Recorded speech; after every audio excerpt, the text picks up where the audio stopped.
السلام عليكم، مرحبا بكم معايا في قناتي كويزين شرادات ديزات. اليوم ان شاء الله راح نديرو معاكم طاجين قطع الدجاج بالبطاطا. يلا نروح نشوفوا لاصوص ومن بعد ذلك نشوفوا البطاطا. انا لاصوص كنت درت دجاج، كنت قطعته مرصوات، درت البصل ودرت لا موطارد ونديروا الملح،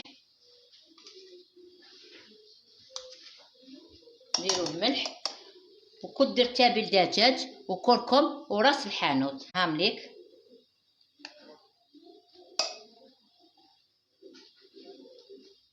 وعندي نص مغرف سمن، ماشي بزاف غير على شط المغرف، وعندي 3 مغارف زيت. نروح نديرهم يتقلاو، وكي يتقلاو نجو نشوفوا كيفاه نكملوا الطاجين تاعنا.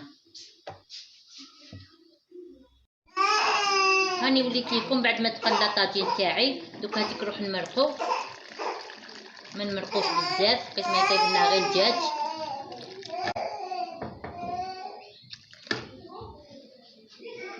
دوكا هاديك نخليه يطيب، وكنت درت البطاطا تغلي. دوك نولو نشوفوا كيفاه نكملوا الطبق تاعنا كيفاش.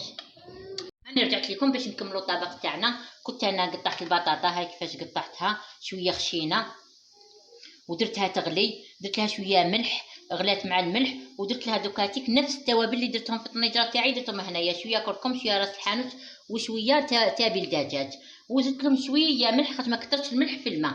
ودوكاتيك نديرها في الفارينه، من بعد في البيض، من بعد في الفارينه، ونديرها على هذا الشكل ونقليها. ونفس الشيء نديرو مع الدجاج. دوكاتيك نروح ندير معاكم هاي كيفاش، هاي كيفاش.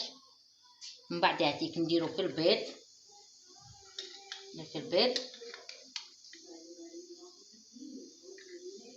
نزيد نرجعها في الفارينه، راني دايره الزيت سخن باش نقليها.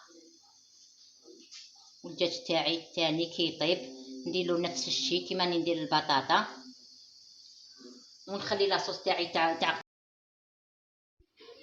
انا نروح نكملهم كامل ونتلاقاو ان شاء الله. نروح نشوفوا كيف نديروا المرقه تاعنا. رجعت لكم هاي البطاطا بعد ما قليتها، وهاو الدجاج بعد ما قليتو، هام كيفاش جاو. درت لهم تحميره. دوكاتيك نروح نشوفوا المرقه كيفاش نكملوا المرقه تاعنا.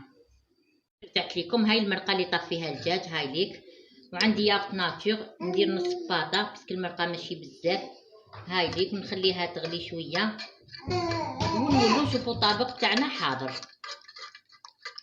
هاني رجعت لكم بعد ما طاب الطاجين ديالي قطع الدجاج، هاو كيفاش جا. نتمنى ان شاء الله تسيوه طريقه جديده وسهله، وان شاء الله تجربوا في هذا رمضان اللي يجينا ان شاء الله بالصحه والهنا.